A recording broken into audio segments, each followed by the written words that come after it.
Erik is president of the Ambassador Club Zeist. Zeist is a rather small village in the neighborhood of Utrecht, which is a bigger town, city here in the center of the Netherlands. And Erik was a professional as a doctor, a medical doctor. I cannot tell and explain anything about that because I'm a layer completely in that area.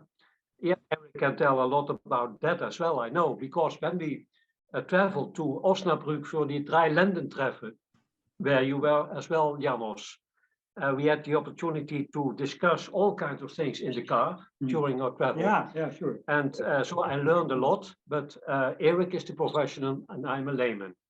But Erik is also a professional on global pollution.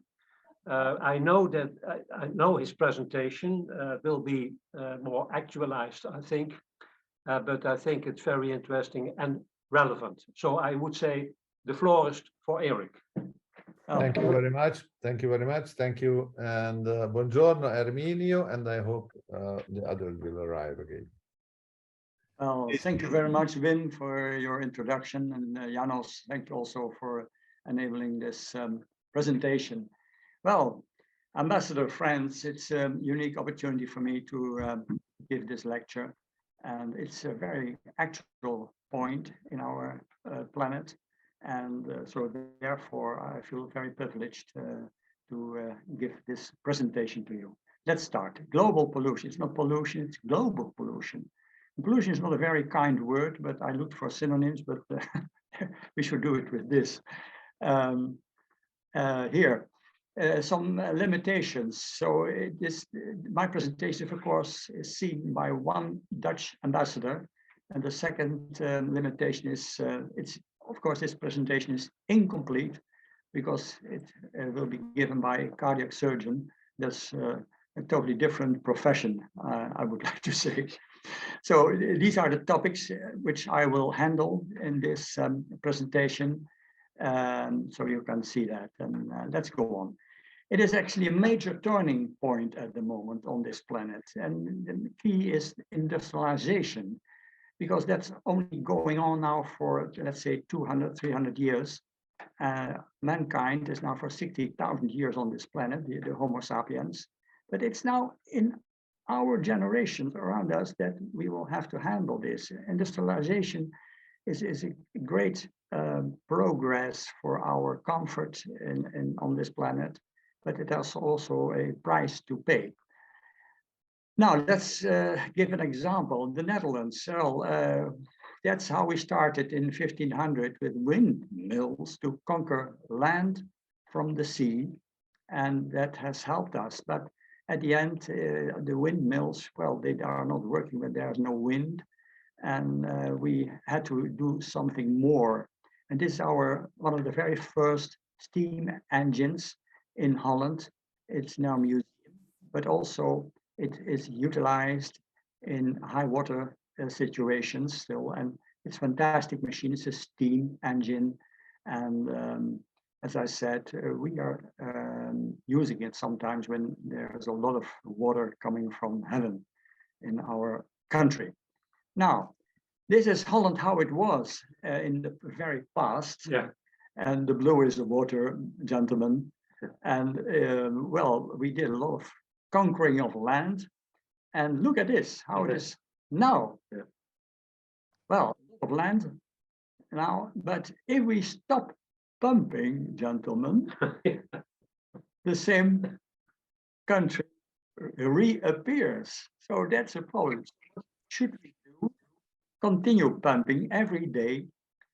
Who knows what is the lowest point in Holland? Ambassador friends? No, I'll tell you, next to Rotterdam, 6.76 meters below sea level. 6.70? 6.70 meters. So it's 6.5 meters below sea level. That's a lot. Yeah. So we should continue our efforts. But at the moment, pollution, also rising sea levels, rising ocean levels, it's a great problem. So it's all about the environment of our planet. And I found this slide, which is very nice, 5-year cycle, and well, an increasingly ambitious climate action. You see here the house and the solar panels, the bike and the windmills. But look at this here. Resources, the time frame 1900, 2100, the time frame, and resources are going down. Food per capita, this curve, the population, I'll show you next slide, is going up. Yellow line, industrial output per capita. But looking at this slide, you of course you will think it is wishful thinking. And I have on the next slide this sliders. I have enlarged this slide, and it's very interesting anyway. But I think one line is missing. This line. Yeah. And global warming will be 4 degrees of Celsius in the future. And that's not a gradual increase. No, the increase of this slide is the last, let's say, 100 years. It's more progressive. Yeah. But this curve is very, very important to have a look at this slide. Let's go on. Where's the global warming going to now? The far greater part to the ocean, and then to the atmosphere, continents, glaciers and ice caps, Arctic sea ice, Greenland ice, and Arctic ice sheet, and Antarctic ice sheet, but oceans. Why I'm pointing at this because, for example, the most critical temperature warming is in the Mexican Gulf. We all know that's the origin of all the American hurricanes. Mm-hmm. Yeah. And the water is warm there. So that's a big, big problem. Mm. And okay.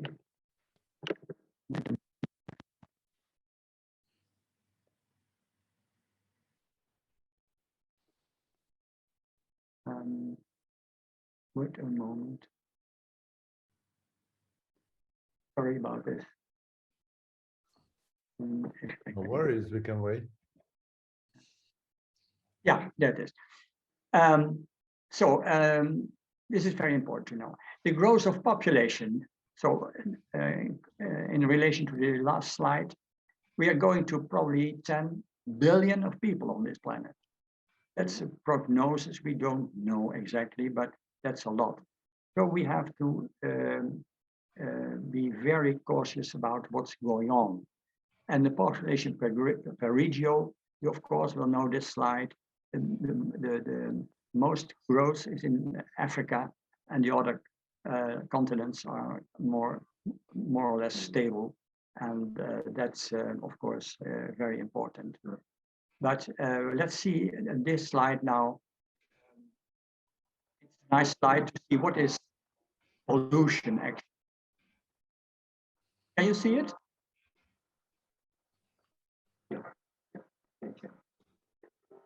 Lots of cars, too many, all on fossil fuels.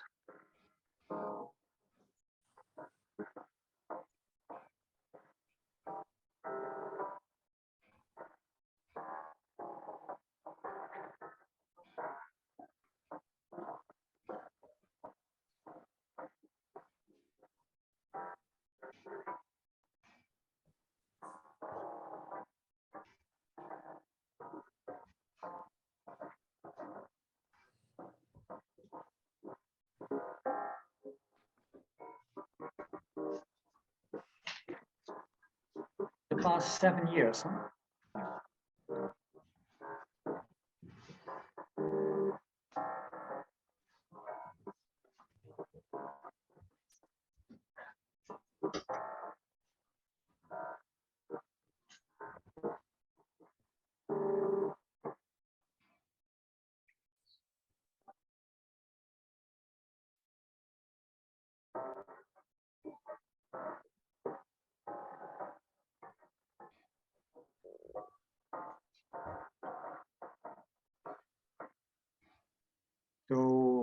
you noticed also this is a very important video clip from the United Nations. The environment, and let's have a look. Land, water, air, atmosphere. That's our environment on this planet. That's our environment. It had a lot of attention in the past. Here, starting in 1968, that was more a social club, and people were very happy to see each other. But reports and measures, no, not so much.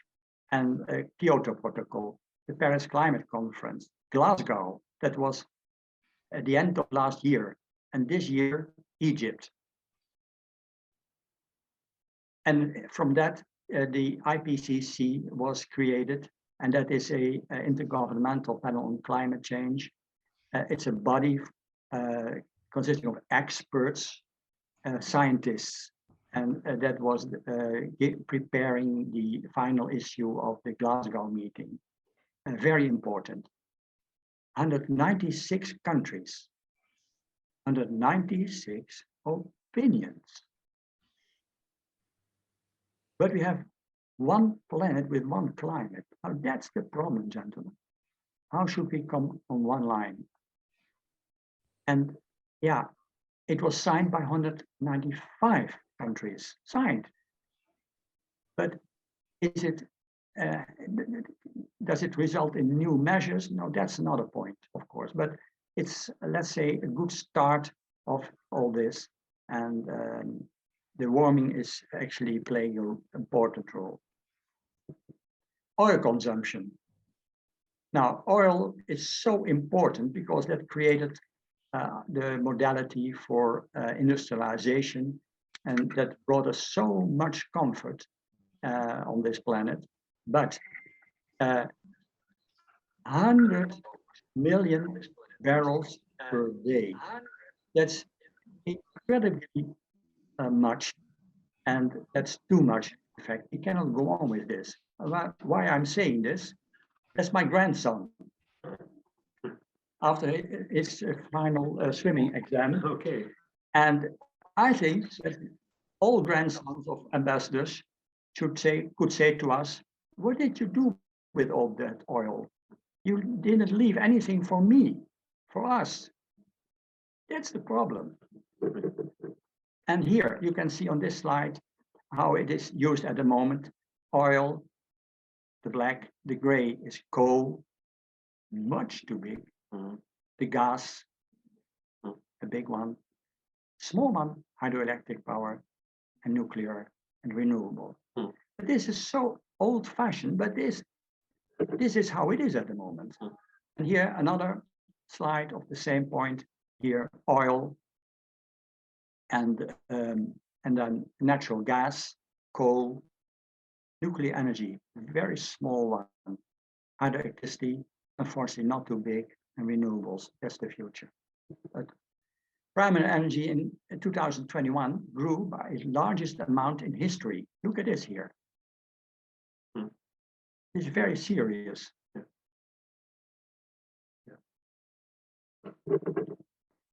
Top 10 producing countries, top 10 consuming countries on this planet. China, number 1, United States, number 2, Australia, India. Interesting to see. So where should the measures be taken most of all? But yeah, that's not the only remark. China is a very efficient producer of industry. So yeah, United States also, how should we handle this? I leave many questions, of course, after this presentation.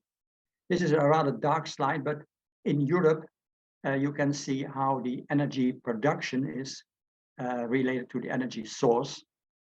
France has a lot of nuclear sites, and that's very nice. And but then it's decreasing. But nuclear energy is a very clean energy source, a very important one, very powerful one. In the Netherlands, we are using gas because we have a lot of gas, but it's now almost at the end of our source, so we have a problem. But here in the final line, you can see European Union, nuclear energy, coals, rather big ones, oil and gas. So good, it's an important slide, I think. The perspective of pollution. Now, I think we should really say, what are we doing at the moment? In which era are we living? Is it the Holocene, or should we call it the Anthropocene?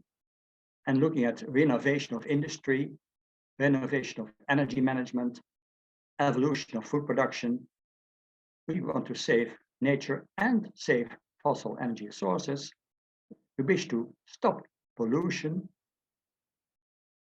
also containing plastics, and worldwide spatial replanning for population growth. I think that we should call this era for us the Anthropocene, because we did a lot of influencing this phase, this era in history of planet Earth. Examples to reduce CO2 emissions. Well, yeah, this is more personal slide for all ambassadors, homework, traffic, no fly on holiday, and these are minor points, but good to have an idea what it is, and use the train, for example, and cycling to France, so we can all contribute to reduce CO2. But ongoing is the point of fossil fuels. We cannot get rid of them at the moment. A modern industry, and also volcanism, forest fires, which are for a greater deal spontaneous, but also fired. That's a tragedy. And Arctic ice caps and glaciers are melting. So that is, it results in a rise of ocean level. For us, Holland, as the Netherlands, the lower countries, very important. So recently, a new name was created, eco-modernism, and that is population growth using space, refinement of agriculture, very important.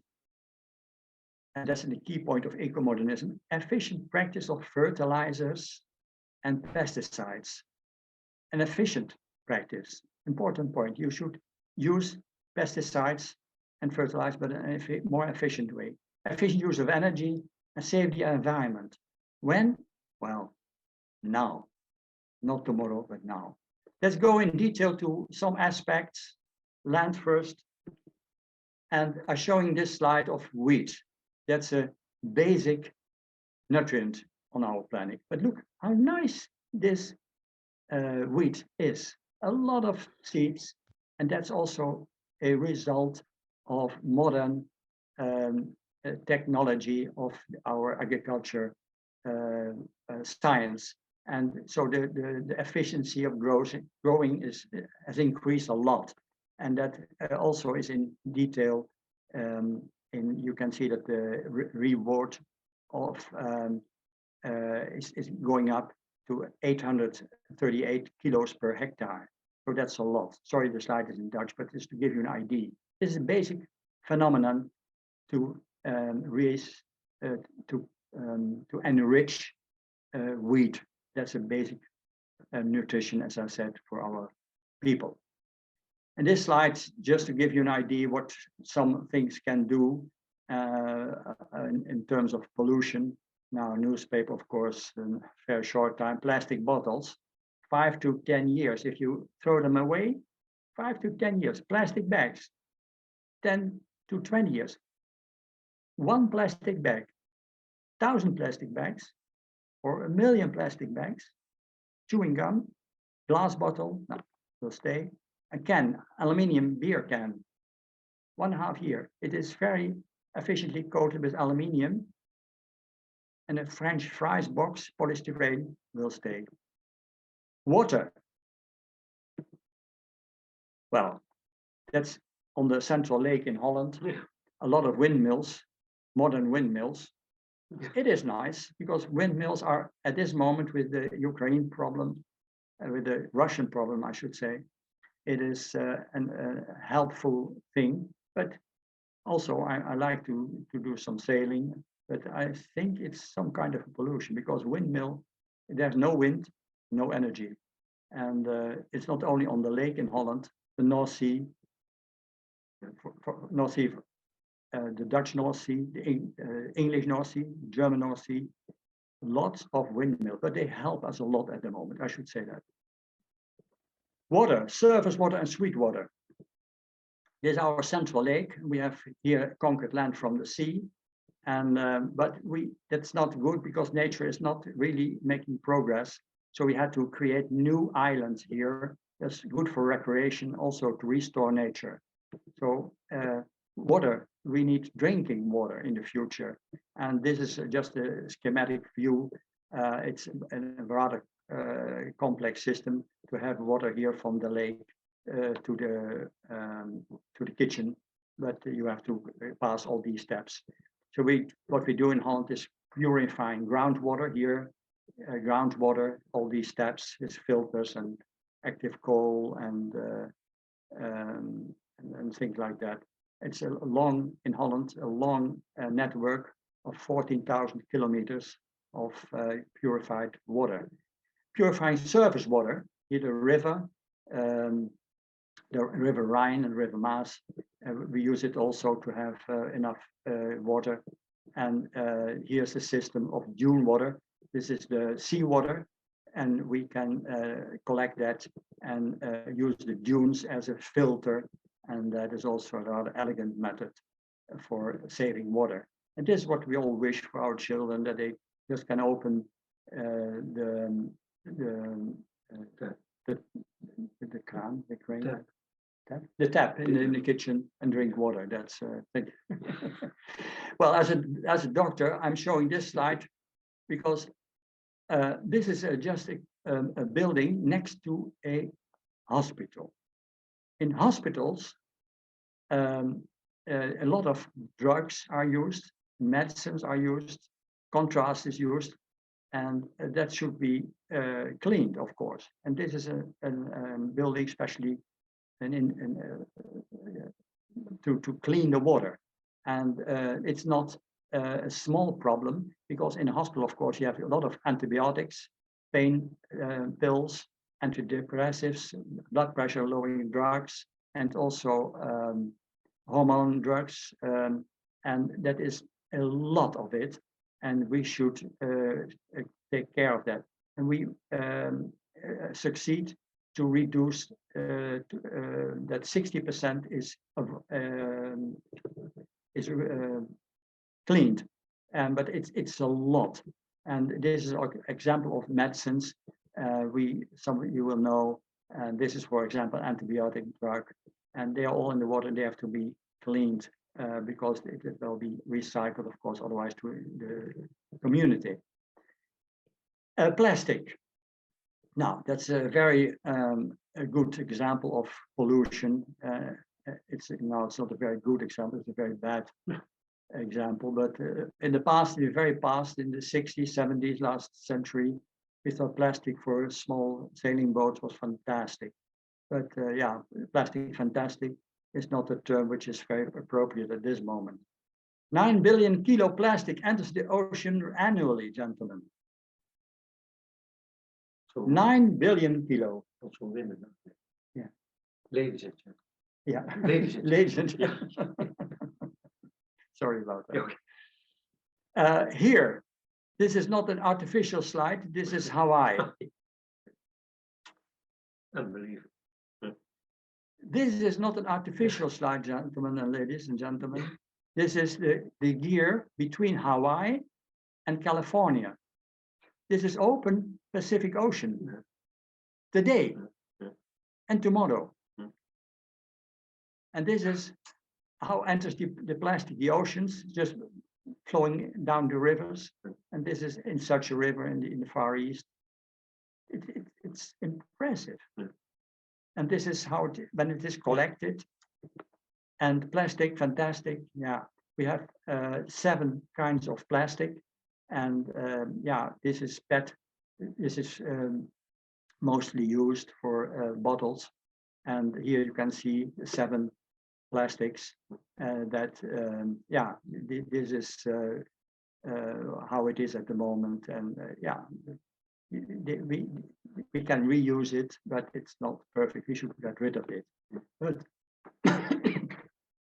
most plastics are used in small utensils or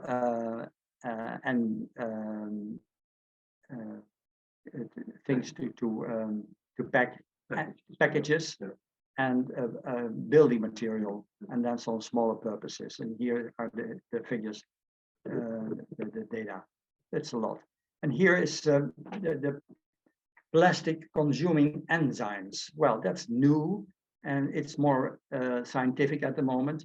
They're active at 72 degrees Celsius, and it is an adapted enzyme that used that could break down 20 kilos in 10 hours for 90%. So this is very important. It was published in Nature, so that's a very important magazine. And yeah, this slide also some kind of a summary of the last slide. Using 3 milligram enzymes per gram PET, 90% crushed PET could be broken down in 10 hours. So this is very promising for the future, how to get rid of it. And this is the only thing that's known. And then there's also a bacterium, Ideonella sacchaensis, and leaf branches composite. And those can break down plastics, and they call PETase. And it splits actually the plastic in long chain plastic to short chain plastics. And the result is terephthalate group, ethylene glycol group. And yeah, this is promising also. So there are 2 possibilities. And this is actually the chemical reaction then caused by Ideonella sacchaensis. It was found on the waste belt in Japan. So that's promising. If you keep looking and keep doing research, we can find solutions for the plastic problem. And a new plastic is a company Avantium in Delfzijl. And they can utilize furan dicarbonic acid, FDCA, for to make a new plastic, 5,000 tons per year in 2024. So it's future. It was supported by the Dutch government. So it's promising. Of showing a surgical procedure in one person, a woman, for breast reconstruction. And it's amazing how much you need of utensils for doing such surgery. That's a surgery for, let's say, for 1 to 2 hours of surgery. Can you see it? Yes, we can. My God.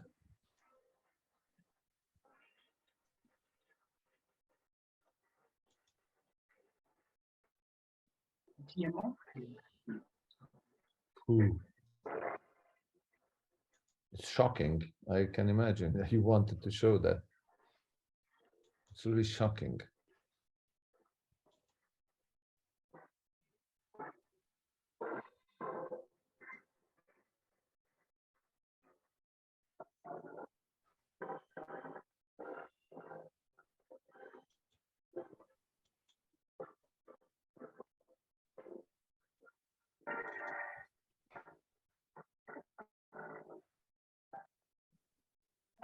There's a young technical engineer who invented the ocean cleanup, and that's a project to clean the plastics from the ocean. And well, that is very important at the moment.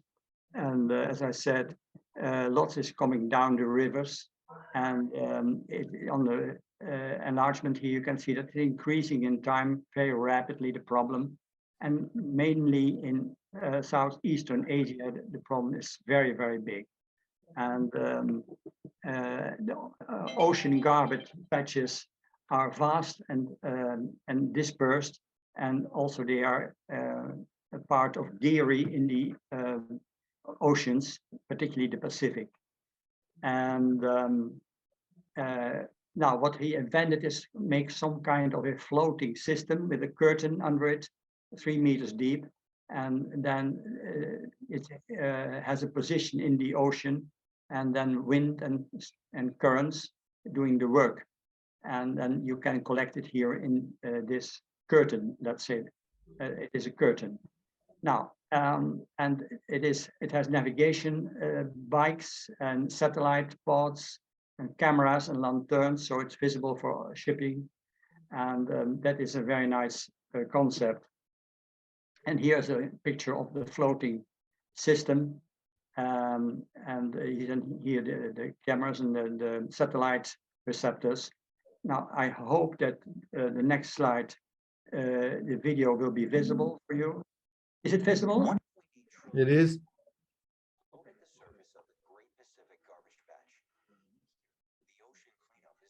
But better if you narrate that, because we can't hear the voice well.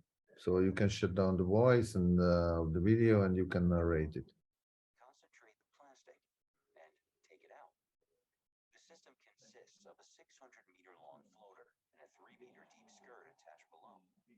The floater provides buoyancy to the system and prevents plastic from flowing over it, while the skirt prevents smaller particles from escaping underneath.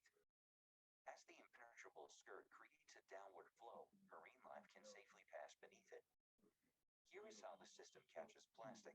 The system takes advantage of 3 natural oceanic forces: winds, waves, and currents. Both the plastic and system. Let me stop here for this system. I think this is important to show you. Here you see the newest, and then the line is 2.5 kilometers long, and 2 ships are dragging it on the ocean, and that's more efficient. And here's the collection bag in the here, and here there's a joke. Let's go on. Here is the sites where the rivers enter the ocean, and that automatically give the crucial problems, and particularly in Southeast Asia. Well, and you can also utilize such a system on the rivers, so the inflow into the ocean is limited, and that's the future also. And yeah, this is the figure: 50,000 kilograms per day, and it's continuous operation. So it's very, very important. And why is it also important for the animals? Look at this whale, and the whale died, and in his stomach all kinds of plastics were found, and it was 6 kilograms of plastic. So that's a disaster. And this is a iconic bird here with all plastic in its stomach. It's an albatross. So that's a tragedy. Look at this here, how an albatross is encountered on a remote island. Fantastic picture. And plastics, microplastics are everywhere. Me and you and everybody has plastics, and also the future has plastics. Are microplastics or nanoplastic very harmful? And I say it as a doctor, probably not. But that's what is new in our society. Now, sound, air, atmosphere. Let me quickly show this to you. Natural sources are giving pollution: volcanoes, meteorites, meteors, dust, forest fires, dust, methane, microorganisms and viruses, and industrial emissions. And another point is that 7,000 objects are floating in our atmosphere, introduced by man in the past 51 years of aerospace technology. 70,000 objects with a minimum diameter of 10 centimeters. When all small objects are encountered, the number is much more numerous. Since 1957, more than 6,000 satellites are launched and 3,000 are active. Now, this is really a big problem also. And wait a moment. Yeah, and here is a not very readable diagram of our atmosphere. This is the Mount Everest. the troposphere, stratosphere, mesosphere, thermosphere, and the highest level where the geosatellites are. And in all the layers, remnants of flying objects are there, and that's the problem. So our atmosphere is very much spoiled by objects, and that's also a problem that we should encounter. And this is an artificial slide showing all these flying objects, and here another slide. And this is about what is going on. The space debris, to use this word, active payloads, dead payloads, rocket stages, adapters, jettisonized objects, satellite remnants, collisions, and well, that's a long list. And here you see on this slide also an enumeration of all the objects in space. And I learned that all these objects are in the computer in the United States, so they know exactly where they are. So when they are launching a new satellite or a new launch of astronauts to the Space Center, they know exactly where the objects are, not to just to avoid a collision. And in the future, a lot of satellites are added for internet purposes. Are there 10 or 100 or 1,000? No, 10,000 of satellites are added to this point. And this is a lot. Who are producing the much space debris? Now, United States, China, and Russia, and the others are modest. And now we do now see also that rockets are reused, and I think that's a step forward. Of course, we wish to go on with launches, but if you can land a rocket elegantly on this planet, you can reuse it. That's the future. But if you do not get rid of all these objects, this is what happened to the Endeavour, just a hole in the satellite, and here in the window of the name of was the STS-7. This can be caused by a small Parker, a screw, but when the screw has, it's a very small thing. It's 1 centimeter big, but when it has a speed of 30,000 kilometers per hour and it makes a collision, then you have a hole. So this is really a risk. What can you do with it? Make an apparatus to get rid of it. I can pass this, but you can make satellites who can collect such objects. So we should do more about environment defense. And now this is the future.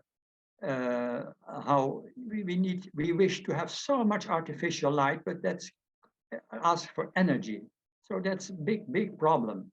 And the only thing we can do in the future, just to mention also solutions for pollution, and use nice networks with the most modern energy forms, nuclear power plants, and solar power is a very minor contribute.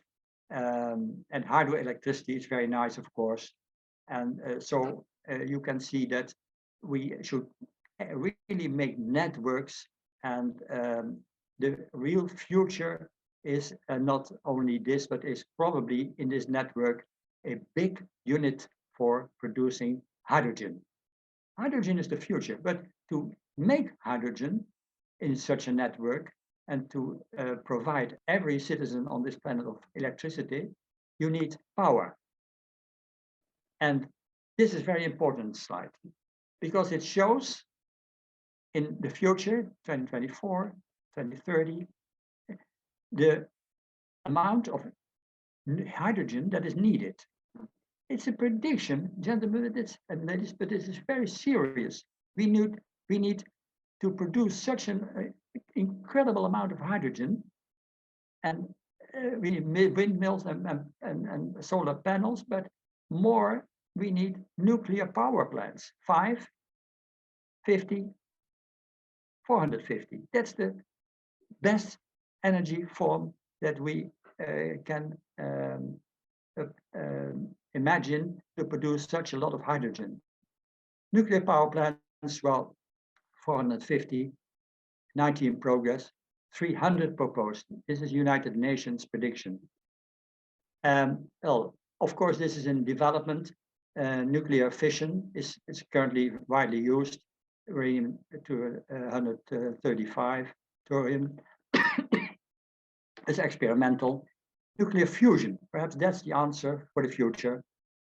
And this is Cadarache in France, where the first nuclear fusion reactor is built at the moment. And in 2030, it has probably a start. It's experimental. So, how to proceed? United Nations, 196 countries, 196 opinions, one planet with one climate. We should unite. And in conclusion, that's my conclusion, we should currently work very hard in reducing, hopefully stop pollution of planet Earth. The most important thing, of course, is here, stop wars. When there are wars, there's no common sense. You cannot do anything. We have one planet, one United Nations. Let United Nations be the director of our problem, that is, get rid of pollution and save energy and have energy for our future, for our kids and grandchildren. All of us support IPCC because the climate change is very, very, very serious. We should work on that very hard. No place for wars at the moment, and never place for wars. Clean energy is the future because we, in the future, we will hope to live in an electric world.